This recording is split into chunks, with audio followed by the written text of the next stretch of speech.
The shadows beneath the floorboards in a quiet, forgotten town surrounded by dense forests.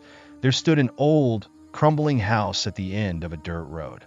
The locals called it Blackthorn Manor, and they whispered stories of its dark past. No one had lived there for decades, but the house seemed to watch the town, its broken windows like hollow eyes staring out into the night.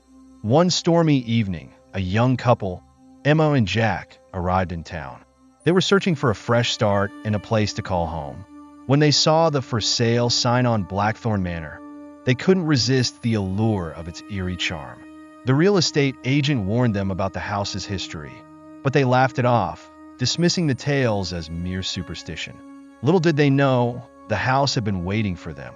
Emma and Jack moved into Blackthorn Manor the next day. The house creaked and groaned as they stepped inside, as if it were alive and protesting their presence. Dust covered every surface, and the air was thick with the scent of decay. As night fell, the storm outside grew louder, rattling the windows and howling through the cracks in the walls. Emma and Jack settled into the living room, lighting a fire in the old stone fireplace. But as the flames flickered, strange shadows danced across the walls, shadows that didn't match the shapes of the furniture. Emma frowned, her eyes following the movements.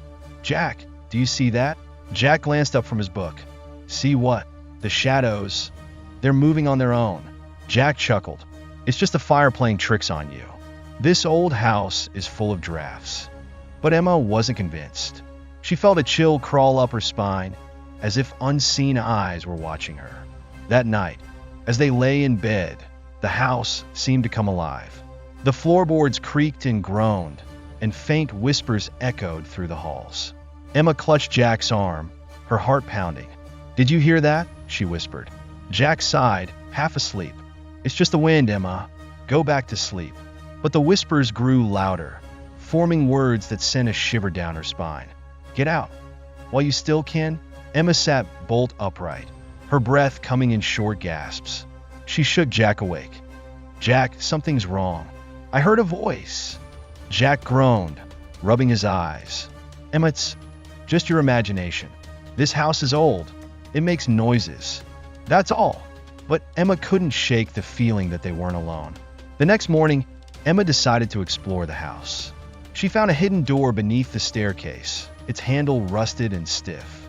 With a little effort, she managed to pry it open, revealing a set of narrow stairs leading down into darkness. "Jack, come here," she called. Jack joined her, holding a flashlight. "What is this?" "I don't know, but I'm going to find out," Emma said, stepping onto the stairs. The air grew colder as they descended, the beam of the flashlight revealing a small, damp cellar. The walls were lined with shelves filled with jars of strange, unidentifiable substances.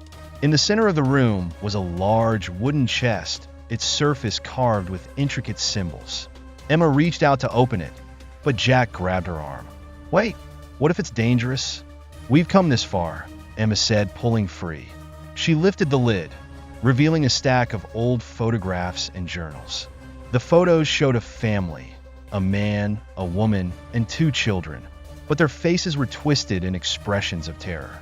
Emma picked up one of the journals and began to read.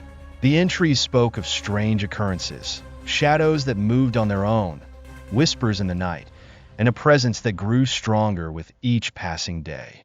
The final entry was written in a shaky hand. "They're beneath the floorboards. They're watching. They're waiting. God help us." Emma's hands trembled as she closed the journal. "Jack, we need to leave. Now!" But before they could move, the cellar door slammed shut, plunging them into darkness. The flashlight flickered and died, and the whispers returned, louder this time. Stay with us." Emma screamed as cold hands grabbed her, pulling her into the shadows. Jack fought to reach her, but the darkness swallowed him too. The next morning, the house was silent. The storm had passed, and the sun shone through the broken windows. But Emma and Jack were gone, their belongings left untouched. The real estate agent returned a week later, accompanied by a new couple interested in the house. As they stepped inside, the agent hesitated, her eyes drawn to the floorboards. "Did you hear that?" she asked. The couple shook their heads, but the agent could have sworn she heard a faint whisper. "Welcome home."